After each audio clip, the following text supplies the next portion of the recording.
ప్రజల సిస్టమ్ ప్రియులరా, మన ప్రభువైన యేసు క్రీస్తు వారి కృపగల నామంలో కుడి వచ్చిన మీ అందరకు వందనములు తెలియజేస్తూ ఉన్నాను. ఈ ప్రశస్తమైన సమయంలో దేవుని యొక్క లేఖన భాగాన్ని ఈనాటి ధ్యానము నిమిత్తమే ఒకసారి మరలా చదువుకుందాం.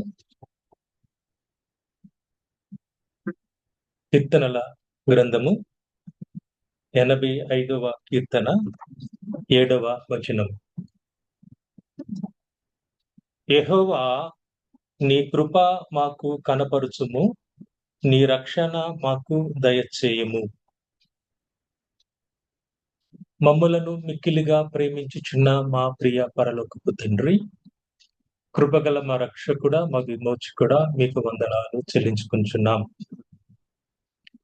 ఈ సాయంకాల సమయంలో ప్రభువా, ఈ ప్రశస్తమైన సమయాన్ని మీరు మాకు అనుగ్రహించి మిమ్మును స్తుతించుటకు, ఘనపరచుటకు, మహిమపరచుటకు నా ప్రభువా, మీ జీవవాక్కులను నా దేవా వినడానికి మా జీవితాలలో మీరు మాకు అనుగ్రహించిన ఈ తరుణాన్ని బట్టి మీకు వందనాలు చెల్లించుకుంటున్నాను. అయోగ్యుడనైన నన్ను నా నాయనా మీ నోటికి బోరగా వాడుకొని నా దేవా, నా ప్రభువా, నాకు మాకు కావలసిన ఆత్మీయ ఆహారాన్ని అనుగ్రహించమని, వినగలిగే చెవులను, విని గ్రహించే మనస్సును, విని గ్రహించి ఆచరించే జీవితాలను మాకు అనుగ్రహించమని మా ప్రభువును ప్రియ రక్షకుడునైనా ప్రభు యేసు క్రీస్తు వారి కృప కలిగిన నామంలో ప్రార్థించుకొనుచున్నాము మా ప్రియ పరమ తండ్రి. ఆమేన్.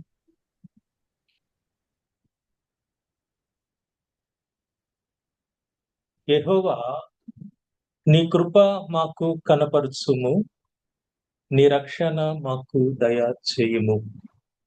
ప్రియులరా, ఈ 85వ కీర్తన కోరహు కుమారుల ద్వారా రచింపబడినట్లుగా చూస్తూ ఉన్నాం. ఎవరి కోరహు కుమారులు అని మనం ఒకసారి ఆలోచన చేసినట్లయితే, లేవి వంశానికి చెందిన కోరహు వీరికి తండ్రి. కోరహు మరియు అతని అనుచరులు దేవుడైన యెహోవాకు వ్యతిరేకంగా మోషేతో వాదించి తిరుగుబాటు చేయటం వలన వారు దేవుని ఉగ్రతకు గురై మరి భూమి చే మృంగి వేయబడినట్లుగా పరిశుద్ధ బైబిల్ గ్రంథములు మనం చూస్తూ ఉన్నాం. మరైతే ఈ కోరాహు కుమారులు మాత్రం ఆ తిరుగుబాటులో పాల్గొనలేదు. అందువలన వారు మరణించలేదు. వారు దేవుని మందిరములో గాయకులుగా, ద్వారపాలకులుగా ఉన్నట్లుగా మనం పరిశుద్ధ బైబిల్ గ్రంథంలో చూస్తూ ఉన్నాం. మరి ప్రాముఖ్యంగా ఈ 85వ కీర్తన దేవుని యొక్క కృపను గూర్చి, రక్షణను గూర్చి, ఉజ్జీవమును గూర్చి తెలియజేస్తుంది. దేవుని యొక్క కృపను గూర్చి, రక్షణను గూర్చి, ఉజ్జీవమును గూర్చి తెలియజేస్తుంది. ఈ రక్షణ అనే ప్రశస్తమైన పదం అనునిత్యము కూడా మనం ఉచ్చరిస్తూ ఉంటాం, పలుకుతూ ఉంటాం. మరి ఎట్లాగైతే ఏమిటి ఈ రక్షణ అని మనం ఆలోచన చేసినట్లయితే, మనందరికీ కూడా విశదముగా తెలిసిన విషయమే. పాపము నుండి విముక్తి, అదేవిధంగా ఆత్మీయ క్షేమం, దేవునితో సమాధాన పరచబడడం. పాపము నుండి విముక్తి, ఆత్మీయ క్షేమం, దేవునితో సమాధాన పరచబడడం. అంటే పాప క్షమాపణ పొందుకోవడం, నీతిమంతులుగా తీర్చబడడం, నిత్య జీవం పొందుకొనుట మరియు నిత్య రాజ్య వారసులుగా మార్చబడుట. మరి ఈ రక్షణ అనే భాగ్యాన్ని పొందుకున్న మనం నిజమైన రక్షణ భాగ్యాన్ని పొందుకున్నామా? పొందుకున్నాము అనే భావనలో ఉన్నామా అనేది ఈరోజు మనం ఒక్కసారి ఆలోచించవలసిన విషయమై ఉన్నది. ఇక్కడ చూస్తున్నట్లయితే ఈ కొర కుమారులు ఆ దేవాది దేవుణ్ణి బ్రతిమలాడుకొనుచున్నారు. ఏమని? యెహోవా, నీ కృప మాకు కనపరచుము, నీ రక్షణ మాకు దయచేయుము, నీ రక్షణ మాకు దయచేయుము. మరైతే దేవుడు రక్షణ అనుగ్రహించడానికి ఆలస్యం చేస్తున్నాడా అని మనం ఆలోచన చేస్తున్నట్లయితే యెషయా గ్రంథము 59వ అధ్యాయము 1-2 వచనాలను మనం చూస్తున్నట్లయితే అక్కడ ఈ విధంగా వ్రాయబడి ఉంటది. రక్షింప నేరకయుండునట్లు యెహోవా హస్తము కొరచ కాలేదు, విన నేరకయుండునట్లు ఆయన చెవులు మందము కాలేదు. మీ దోషములు మీకును మీ దేవునికిని అడ్డముగా వచ్చెను, మీ పాపములు ఆయన ముఖమును మీకు మరుగుపరచెను గనుక ఆయన ఆలకింపకున్నాడు. మనం ఎంతగా బ్రతిమిలాడుకున్నను మన పాపములు ఆయన ముఖమును మరుగుపరుస్తూ ఉన్నాయని లేఖన భాగాలు తెలియజేస్తున్నాయి. కానీ ప్రభువైతే రక్షణ భాగ్యాన్ని మనకు అనుగ్రహించడానికి ఆయన సంసిద్ధంగా ఉన్నాడు. మరి ఏమిటి పాపం?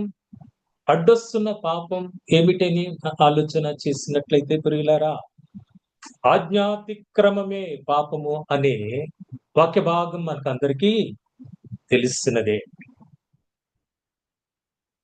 సృష్టి ఆరంభంలోనే మానవుడు దేవుని యొక్క ఆజ్ఞను అతిక్రమించి పాపం చేసిన వాడుగా చూస్తూ ఉన్నాం. ఆదాము హవ్వలు దేవుని ఆజ్ఞను అతిక్రమించారు. ఆదికాండం 3వ అధ్యాయంలో స్పష్టంగా వ్రాయబడి ఉంటది. ఆదాము హవ్వలు దేవుని ఆజ్ఞను అతిక్రమించుట ద్వారా వారు శపించబడ్డారు, మరణ పాత్రులయ్యారు, ఏదెను తోటలో నుండి వెళ్ళగొట్టబడ్డారు. ఆశీర్వాదకరముగా జీవించవలసిన ఆదాము హవ్వలు ఎప్పుడైతే దేవుని ఆజ్ఞను అతిక్రమించి తినవద్దు అన్న పండును తిన్నారో వారు శపించబడ్డారు. జీవము కలిగి జీవించవలసిన ఆ దంపతులు మరణానికి పాత్రులయ్యారు. ఏదెను తోటలో నుండి వారు వెళ్ళగొట్టబడినట్లుగా ఆదికాండము 3వ అధ్యాయములు మనం స్పష్టంగా చూస్తూ ఉన్నాం. మరి వారి చేసిన పాపము తరతరములుగా మానవాళిని వస్తూ ఉంది.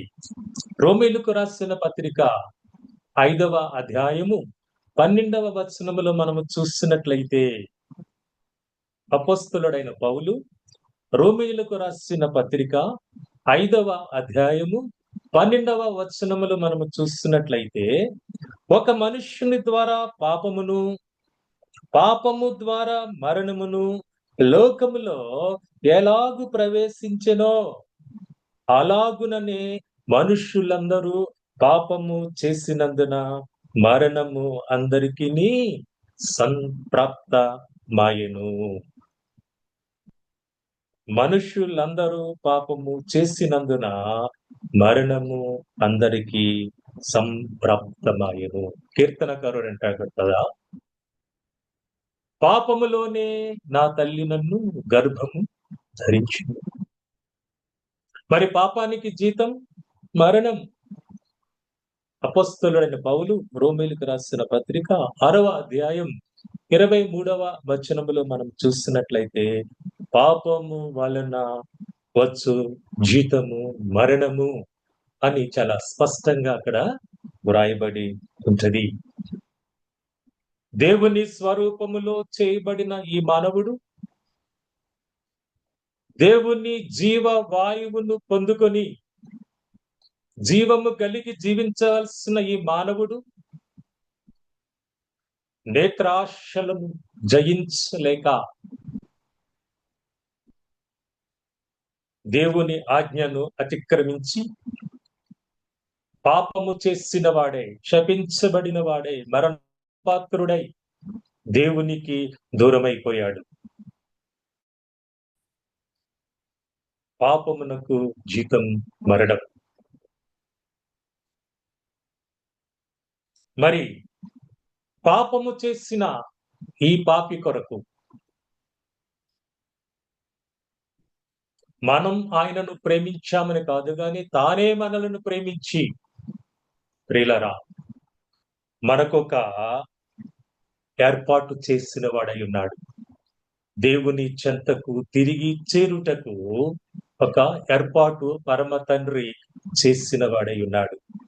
అదేమిటంటే, రోమీయులకు రాసిన పత్రిక, అపొస్తలుడైన పౌలు రోమీయులకు రాసిన పత్రిక 6వ అధ్యాయము 23వ వచనం 2వ పాదంలో చూసినట్లయితే, ప్రభువైన క్రీస్తు యేసు నందు నిత్య జీవము. ప్రభువైన క్రీస్తు యేసు నందు నిత్య జీవము. అదేవిధంగా యోహాను సువార్త 3వ అధ్యాయము 16వ వచనము మనందరకు సుపరిచితమైన ఈ వచనము, ఈ వాక్యము, దేవుడు లోకమును ఎంతో ప్రేమించెను కాగా ఆయన తన అద్వితీయ కుమారునిగా పుట్టిన వాని యందు విశ్వాసముంచు ప్రతివాడును నశింపక నిత్య జీవము పొందునట్లు ఆయనను అనుగ్రహించెను. ఈ పాపము చేసిన మానవుడు, మరణ పాత్రుడైన ఈ మానవుడు నశింపక నిత్య జీవము పొందునట్లు క్రీస్తు యేసు ద్వారా ఏర్పాటు చేయబడినది రక్షణ భాగ్యము. యోహాను సువార్త 3వ అధ్యాయము 17వ వచనాన్ని మనం ఒక్కసారి చూసినట్లయితే, యోహాను సువార్త 3వ అధ్యాయము 17వ వచనము,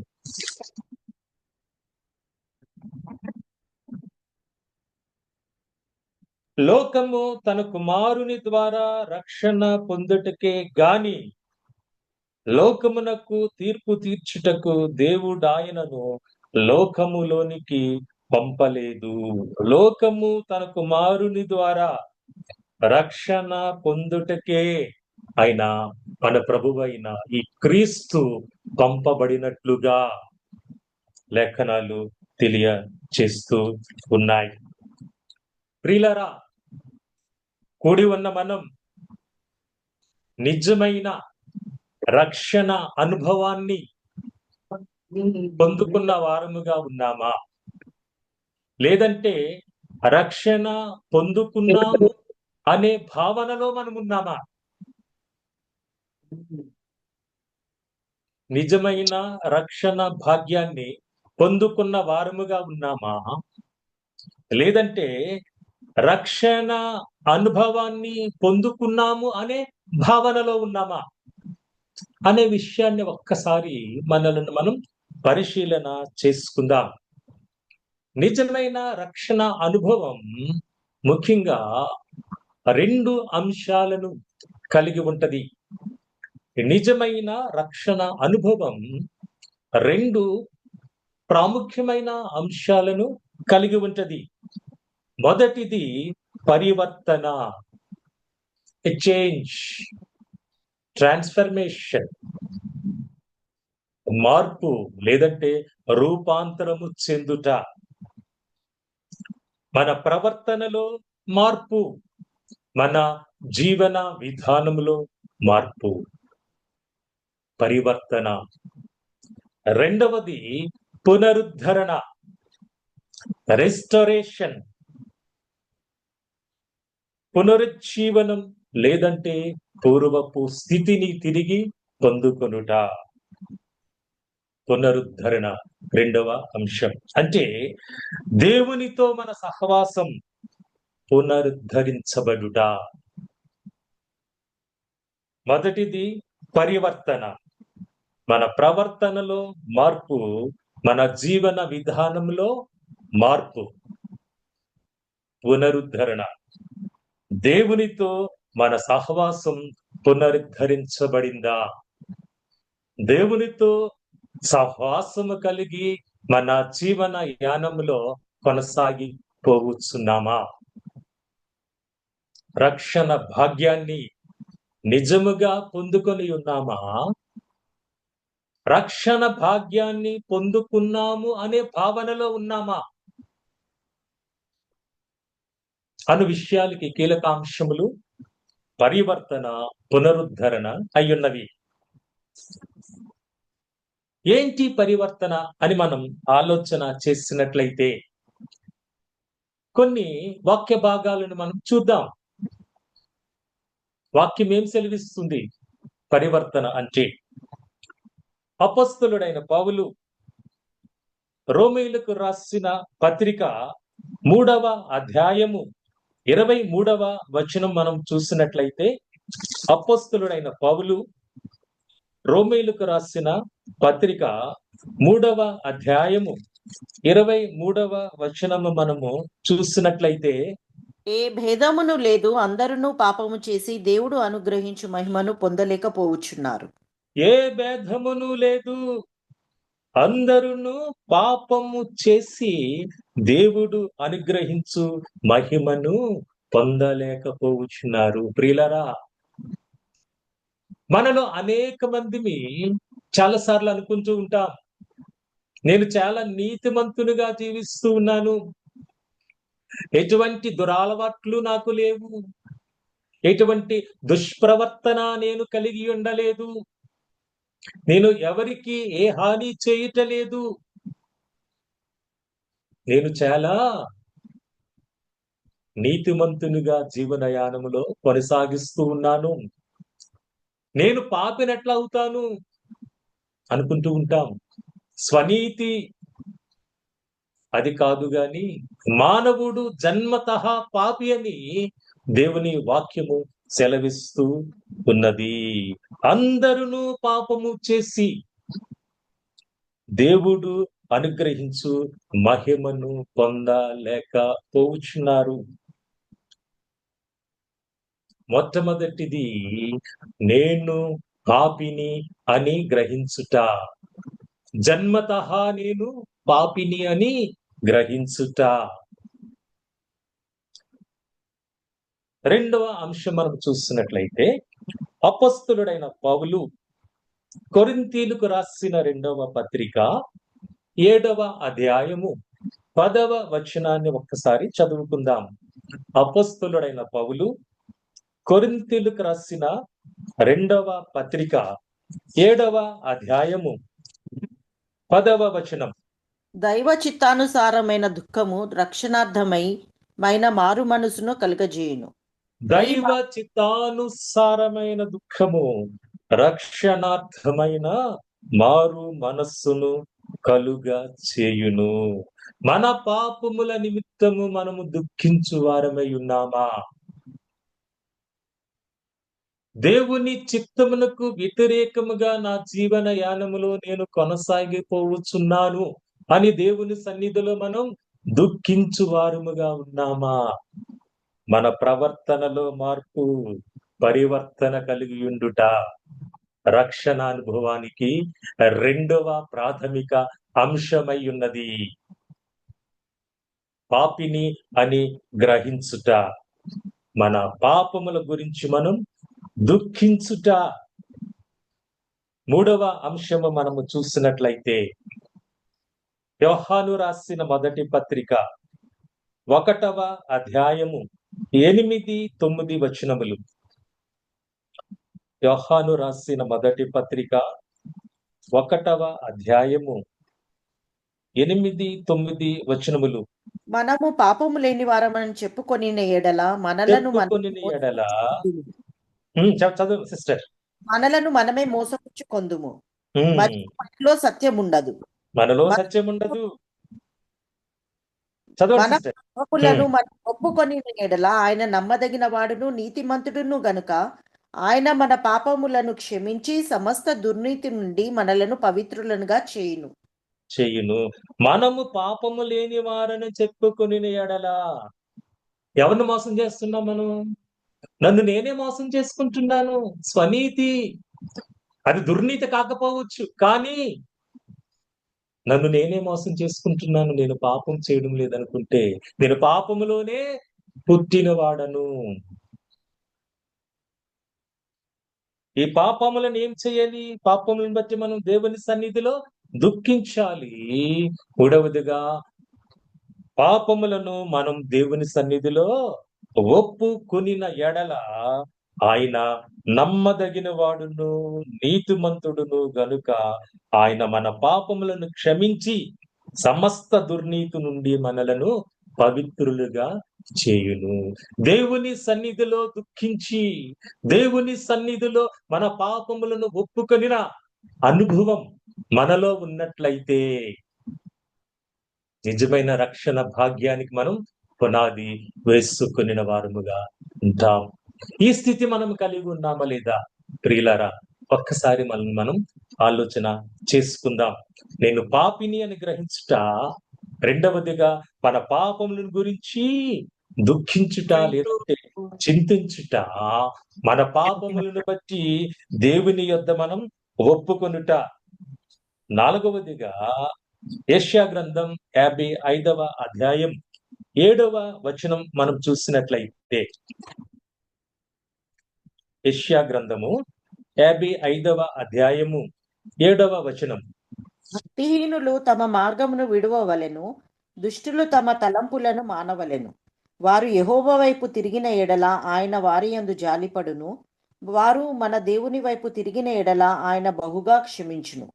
భక్తిహీనులు తమ మార్గమును విడువవలెను, దుష్టులు తమ తలంపులను మానవలెను.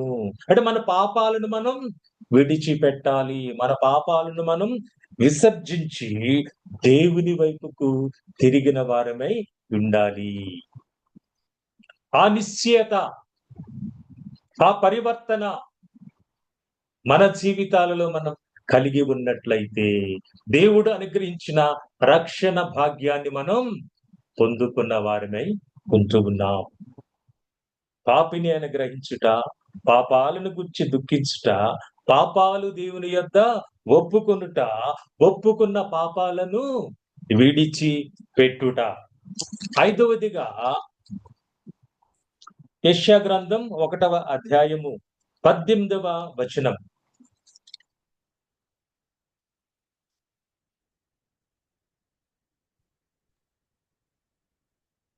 యెహోవా ఈ మాట సెలవిచ్చుచున్నాడు, రండి మన వివాదము తీర్చుకొందము. మీ పాపములు రక్తము వలె ఎర్రనివైనను అవి హిమము వలె తెల్లబడును, కెంపు వలె ఎర్రనివైనను అవి గొర్రెబొచ్చు వలె తెల్లనివగును.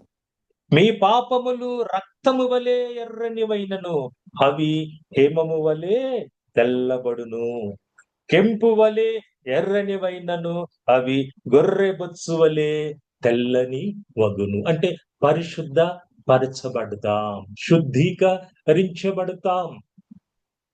పరిశుద్ధపరచబడిన, శుద్ధీకరించబడిన అనుభవాన్ని మనం కలిగి ఉన్నామా?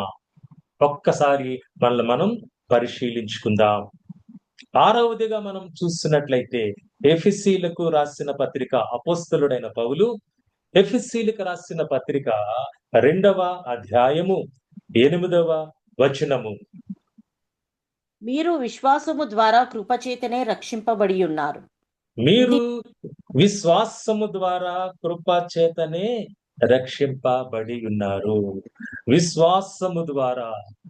ఏ విశ్వాసము? క్రీస్తునందు విశ్వాసముంచుట ద్వారా మనం రక్షించబడి ఉన్నాం. ఆయన నిజరక్షకుడని, ఆయన మన పాపముల నిమిత్తము, శాపముల నిమిత్తము ఆ కలువరి శిలువలో తన ప్రాణాన్ని బలిగా అర్పించాడని, ఆయన అమూల్యమైన రక్తం మన ప్రతి పాపము నుండి మనలను విమోచించి శుద్ధీకరిస్తుందనే పరిపూర్ణమైన విశ్వాసాన్ని మనం కలిగి ఉన్నట్లయితే, మనం పొందుకున్న రక్షణ భాగ్యాన్ని మనం భద్రపరచు కొన్నవారముగా మనం ఉంటూ ఉన్నాం. పరిపూర్ణమైన విశ్వాసం. ఆయన మన పాపముల నిమిత్తము, శాపముల నిమిత్తము ఆ కలువరి శిలువలో తన ప్రాణాన్ని బలిగా అర్పించాడని, ఆ పరిశుద్ధ రక్తములో శుద్ధీకరించబడిన నీవు నేను తిరిగి పాపము చేయకుండా, విడిచిపెట్టిన పాపాన్ని తిరిగి ఆశించకుండా, విశ్వాసమునకు కర్తయు దానిని కొనసాగించువాడునైన క్రీస్తు వైపు చూచుచూ ఆత్మీయ యాత్రలో కొనసాగిపోవచ్చున్నట్లయితే, ప్రభువు మనకు అనుగ్రహించిన రక్షణ భాగ్యాన్ని మనం కాపాడుకున్న వారముగా ఉంటూ ఉన్నాం. లేనట్లయితే రక్షణ పొందాము అనే భావనలోనే జీవనయానములు మనం కొనసాగి పోవచ్చున్నట్లున్నామేమో. ఒక్కసారి మనల్ని మనం పరిశీలన చేసుకుందాం. 7వదిగా రోమీయులకు రాసిన పత్రిక అపొస్తలుడైన పౌలు రోమీయులకు రాసిన పత్రిక 12వ అధ్యాయము 1వ వచనం.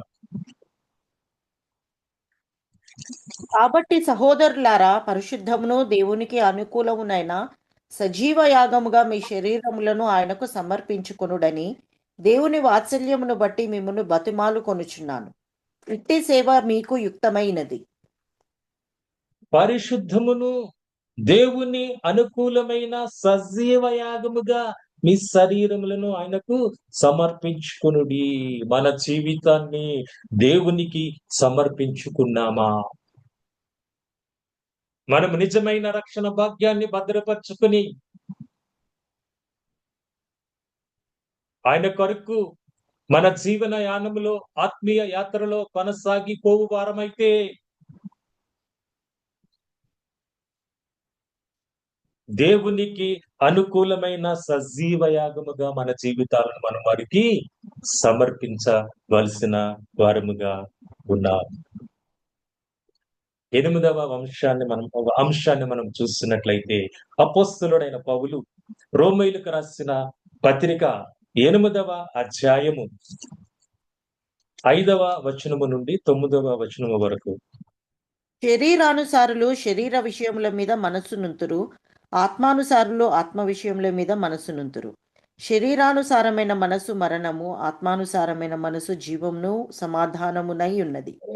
ఏలయనగా శరీరానుసారమైన మనసు దేవునికి విరోధమై ఉన్నది. అది దేవుని ధర్మశాస్త్రముకు లోబడదు, ఏమాత్రమును లోబడనేరదు.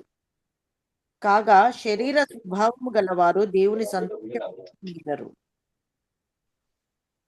దేవుని ఆత్మ మీ నివసించి ఉన్న ఎడల మీరు ఆత్మ స్వభావము గలవారే గాని శరీర స్వభావము గలవారు కారు.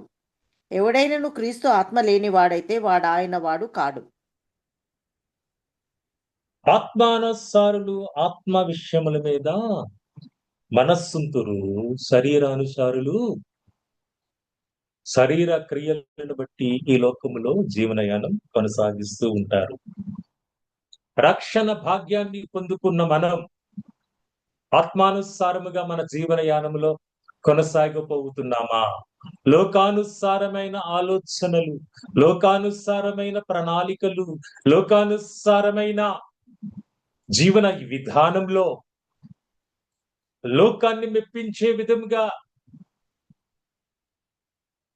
లోకంలో ఉన్న ప్రలోభాలను బట్టి మన జీవన యానంలో మనం కొనసాగిపోవచ్చున్నట్లయితే, ప్రియులరా, మరి నిజమైన రక్షణ భాగ్యాన్ని మనం పొందుకున్నామా? ఒక్కసారి ఆలోచిద్దామా? దేవుడు అనుగ్రహించిన రక్షణ భాగ్యాన్ని మన హృదయంలో భద్రపరుచుకుని ఆయన చిత్తానుసారం మనం జీవించేవారమైతే ఆత్మానుసారము జీవించేవారమై ఉంటామని పరిశుద్ధ లేఖనాలు సవివరముగా మనకు తెలియచేస్తూ ఉన్నాయి. ప్రభువు అనుగ్రహించిన రక్షణ భాగ్యాన్ని పదిలపరుచుకున్నామా?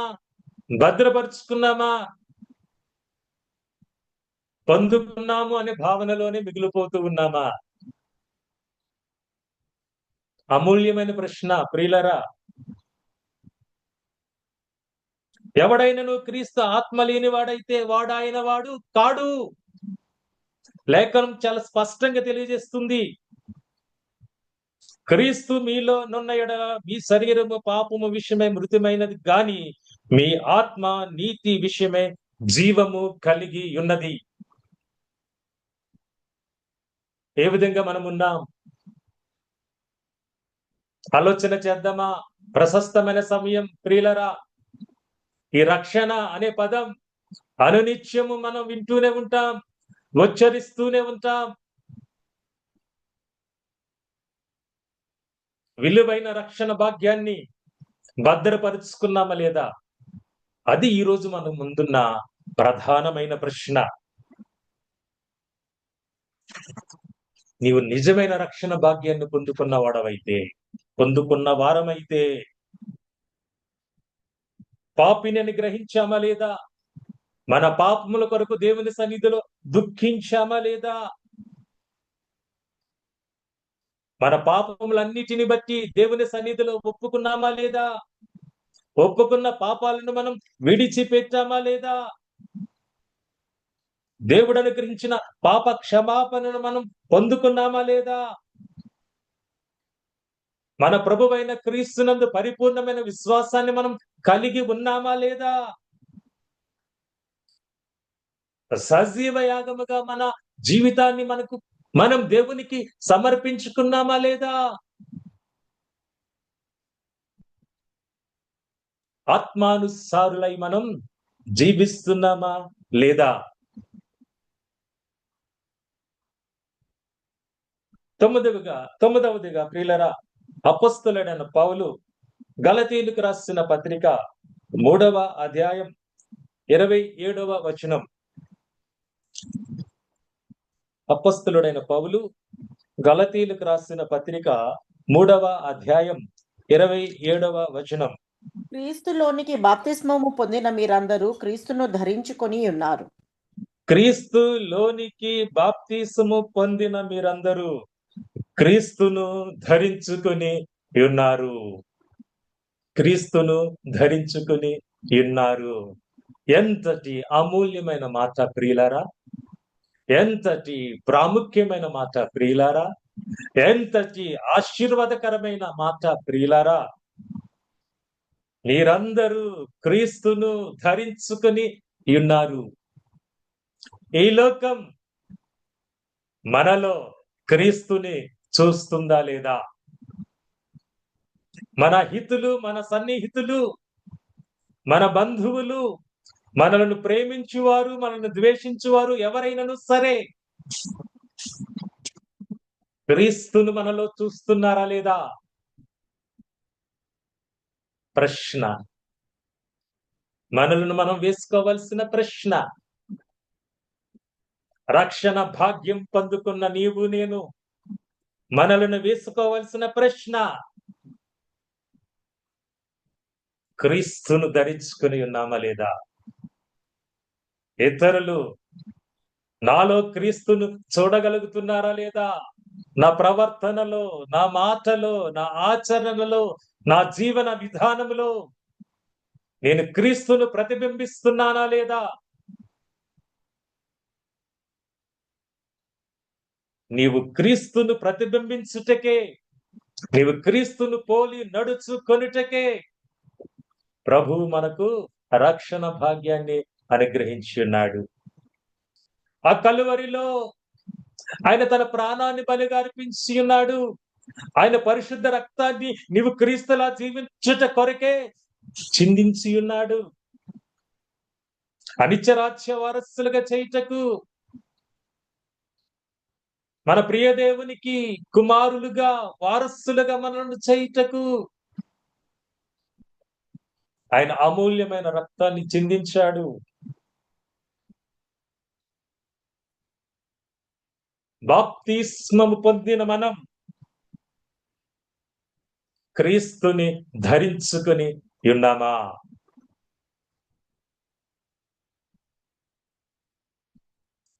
ప్రభువైన క్రీస్తు అనుగ్రహించిన రక్షణ భాగ్యాన్ని పొందుకున్న మనం మన జీవన యానములో, ఆత్మీయ యాత్రలో ఏ విధంగా ఉండాలి అంటే క్రీస్తులా ఉండాలి, క్రీస్తులో ఉండాలి, క్రీస్తు కొరకై ఉండాలి.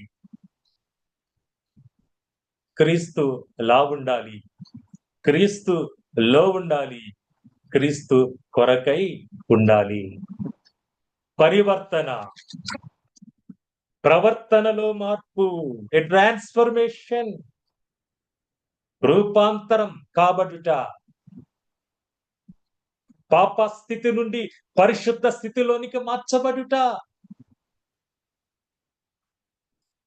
లోకానుసారమైన శరీరానుసారమైన వాటిని విడిచిపెట్టి ఆత్మానుసారులుగా మన జీవన యానంలో కొనసాగిపోవుట, నిజమైన రక్షణ అనుభవం, పరివర్తన, పాపిని అనుగ్రహించుట, పాపాలను గూర్చి దుఃఖించుట, పాపాలను దేవుని యొద్ద ఒప్పుకొనుట, ఒప్పుకున్న పాపాలను విడిచిపెట్టుట, పాప క్షమాపణ పొందుకొనుట, మన ప్రభువైన క్రీస్తునందు పరిపూర్ణమైన విశ్వాసమునుంచుట, సజీవ యాగముగా మన జీవితాన్ని దేవునికి సమర్పించుకొనుట, ఆత్మానుసారులై జీవించుట, క్రీస్తును పోలి నడుచుకునుట, ఇది నిజమైన రక్షణ అనుభవం. ఇది నిజమైన రక్షణ భాగ్యం పొందుకున్న నీవు నేను జీవన యానములో కొనసాగిపోయే అనుభవం.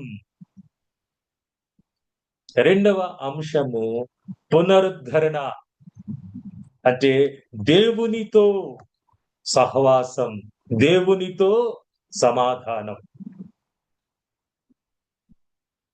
ఆదాము అవ్వలు ఆజ్ఞను అతిక్రమించి దేవునికి దూరం అయిపోయారు.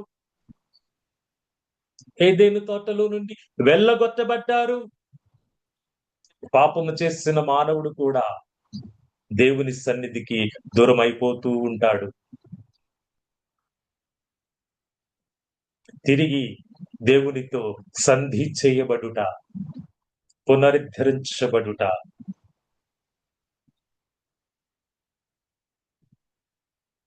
తిమోతికి రాసిన మొదటి పత్రిక 2వ అధ్యాయం 5, 6 వచనాలను ఒకసారి చదువుకుందాం.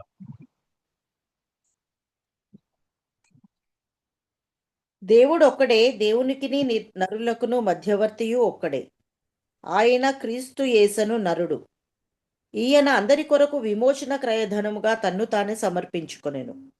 దీనిని గూర్చిన సాక్ష్యము యుక్త కాలములయందు ఇయ్యబడును.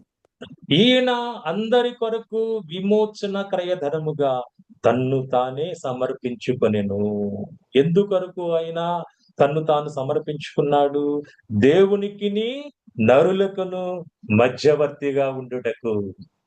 దేవునికిని నరునికి మధ్య వర్తి, సంధి చేయు వ్యక్తి, సమాధాన కర్తగా పునరుద్ధరించుటకు, పునరుజ్జీవింపబడుటకు. అటువంటి అనుభవాన్ని మనం పొందుకొని ఉన్నామా? దేవునితో సహవాసం కలిగి ఉన్నామా? రక్షణ అనుభవం పొందిన నీవు సహవాస అనుభవాన్ని కూడా పొందుకొని ఉండాలి. అనునిత్యము ప్రార్థనలో, వాక్య ధ్యానంలో, వాక్యాన్ని నెమరు వేసుకుంటూ, వాక్యానుసారం జీవిస్తూ, వాక్యానికి లోబడి, వాక్యమునకు విధేయులమై ఆయనతో సహవాసము గలవారమై జీవిస్తున్నామా? లేదంటే ఇంకను, ఇంకను, ఇంకను లోకానుసారమైన ఆలోచనలు, లోకానుసారమైన ప్రణాళికలు, లోకముతో స్నేహం. లేఖనాలు సెలవిస్తున్నాయి కదా ప్రియులారా, ఈ లోక స్నేహం దేవునితో వైరం. నువ్వు ఈ లోకాన్ని స్నేహిస్తున్నట్టయితే దేవునితో సహవాసం లేనట్లే. మరి నువ్వు పొందుకున్న రక్షణ భాగ్యాన్ని ఏం చేసినట్లు మనం? అనుభవముగా మిగిలిపోయిందా? ఆచరణలో ఉన్నదా? అనుభవముగా మిగిలిపోయిందా? ఆచరణలో ఉన్నదా? ఒక్కసారి మనల్ని మనం ప్రశ్నించుకుందామా ప్రియులారా? ప్రశస్తమైన సమయం. అపోస్తలుడైన పౌలు కొరింథీయులకు రాసిన 2వ పత్రిక 5వ అధ్యాయం 18, 19 వచనాలు. సమస్తమును దేవుని వలనైనవి, ఆయన మనలను క్రీస్తు ద్వారా తనతో సమాధానపరచుకొని ఆ సమాధానపరచు పరిచర్యను మాకు అనుగ్రహించెను. అదేమనగా దేవుడు వారి అపరాధములను వారి మీద మోపక క్రీస్తునందు లోకమును తనతో సమాధానపరచుకొనుచు ఆ సమాధాన వాక్యమును మాకు అప్పగించెను. సమస్తమును దేవుని వలననైనవి, ఆయన మనలను క్రీస్తు ద్వారా తనతో సమాధానపరుచుకొని, క్రీస్తు ద్వారా దేవునితో మనం సమాధానపరచబడిన వారముగా ఉన్నామా? దేవునితో సహవాసము గలవారుగా ఉన్నామా? ఏ విధంగా ఉన్నాం? అమూల్యమైన రక్తము ద్వారా విమోచింపబడిన మనం, పరిశుద్ధపరచబడిన మనం, ఆయన ప్రియ కుమారులుగా, కుమార్తెలుగా స్వీకరించబడిన మనం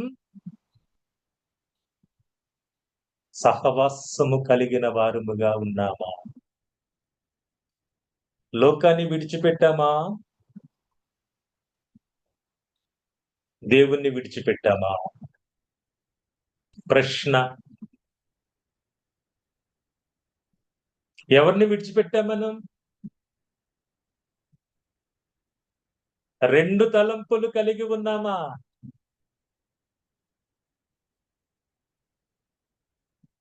దేవునితో సహవాసం, రక్షణ భాగ్యాన్ని భద్రపరుచుకున్నాము అనే దానికి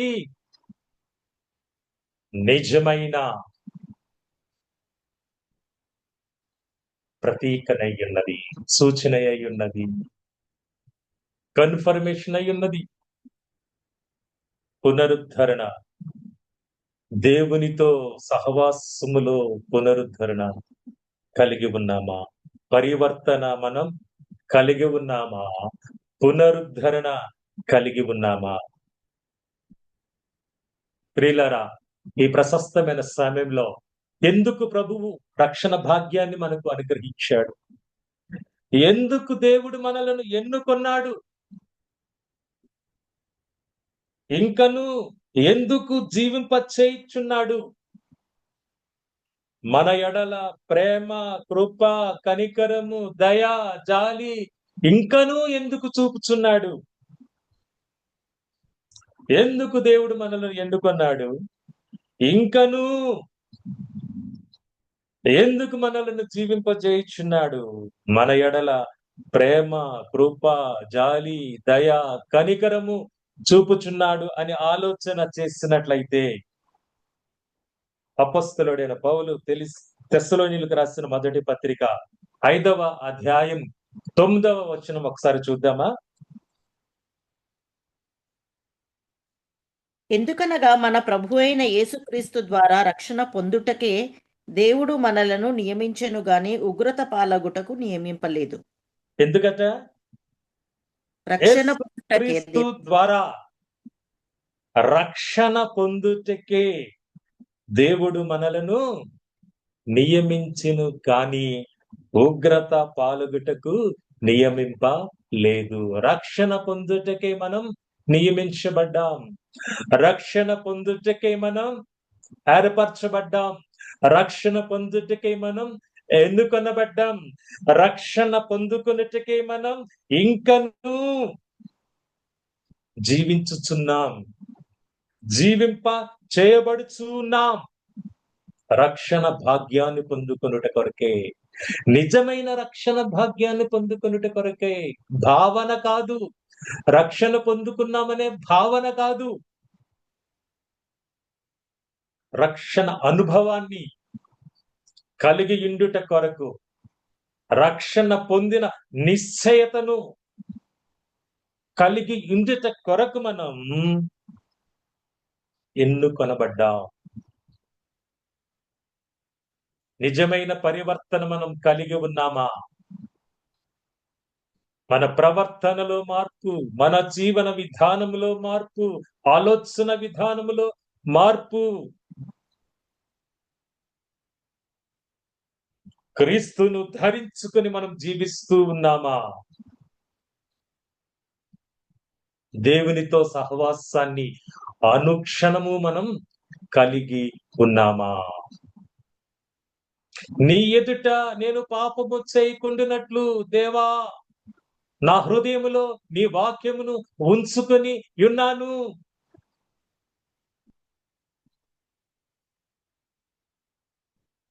వాక్యమై ఉన్న దేవునికి మన హృదయములో స్థానముందా?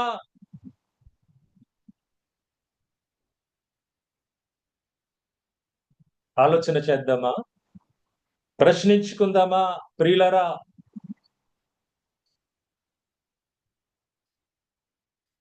రక్షణ అమూల్యమైన మాట.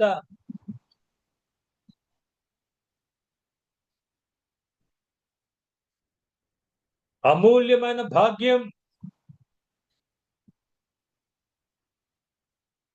అపొస్తలుడైన పౌలు హెబ్రీయులకు రాసిన పత్రిక 2వ అధ్యాయం 3వ వచనం.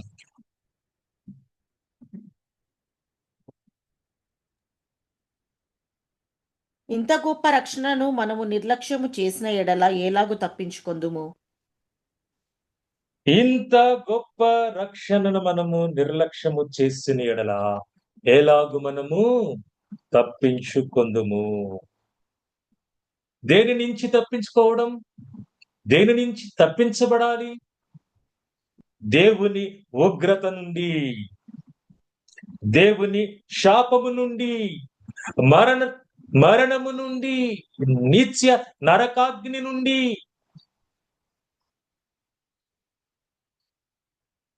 ఆదాము ఆజ్ఞను అతిక్రమించి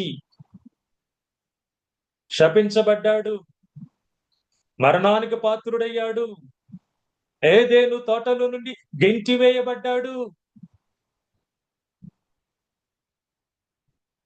మనము నిర్లక్ష్యము చేసిన ఎడల, గొప్ప రక్షణను మనం నిర్లక్ష్యము చేసిన ఎడల ఎలాగ తప్పించబడతాం?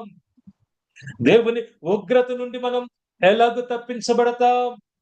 శాపము నుండి మనం ఎలాగ తప్పించబడతాం?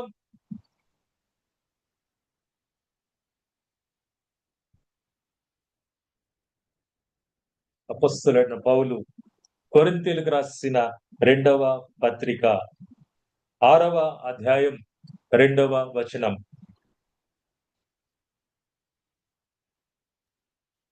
అనుకూల సమయమందు నీ మొర ఆలకించి తిని, రక్షణ దినమందు నిన్ను ఆదుకొంటిని అని ఆయన చెప్పుచున్నాడు గదా.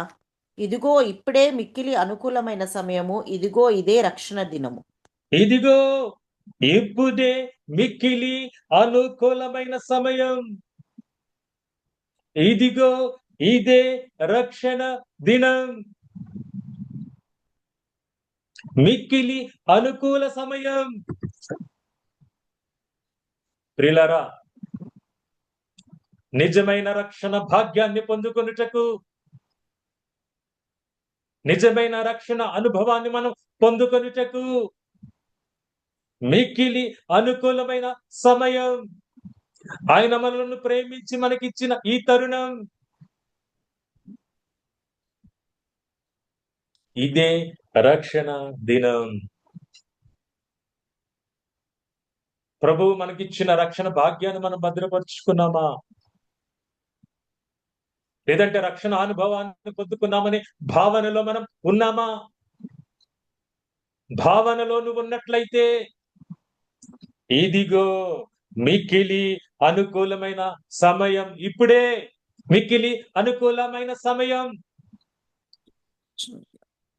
రక్షణ దినం. ప్రభువు మనల్ని ప్రేమించి ఇచ్చిన తరుణం. పరివర్తన, మన ప్రవర్తనలో మనం మార్పు చెందుదాం. దేవునితో మనం సహవాసాన్ని పునరుద్ధరించుకుందాం. మన పాపములను బట్టి దేవుని సన్నిధిలో మోకరిద్దాం, దుఃఖిద్దాం, ఒప్పుకుందాం, పాపాలను విడిచిపెడదాం.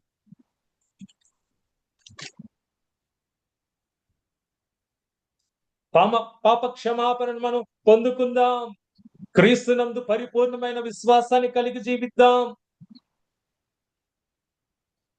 మన జీవితాన్ని దేవునికి సంపూర్తిగా సమర్పించుకుందాం. పరిశుద్ధత కలిగి జీవిద్దాం. ఆత్మానుసారులుగా మన లోకంలో, ఈ లోకములో మన జీవనయానాన్ని కొనసాగిద్దాం. దేవుని కొరకు మహిమకరముగా జీవిద్దాం. క్రీస్తును ధరించుకుని క్రీస్తు కొరకు జీవిద్దాం. నిజమైన రక్షణ అనుభవాన్ని కలిగి ఉందాం. ఇదిగో ఇప్పుడే మిక్కిలి అనుకూలమైన సమయం. ప్రార్థిద్దామా? హృదయాలను దేవునికి సమర్పించుకుందామా? దైవ చిత్తానుసారమైన దుఃఖము రక్షణార్థమైన మారు మనస్సును కలుగజేస్తుంది.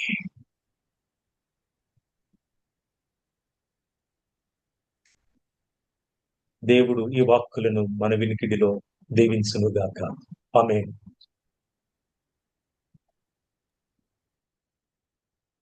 Thank you so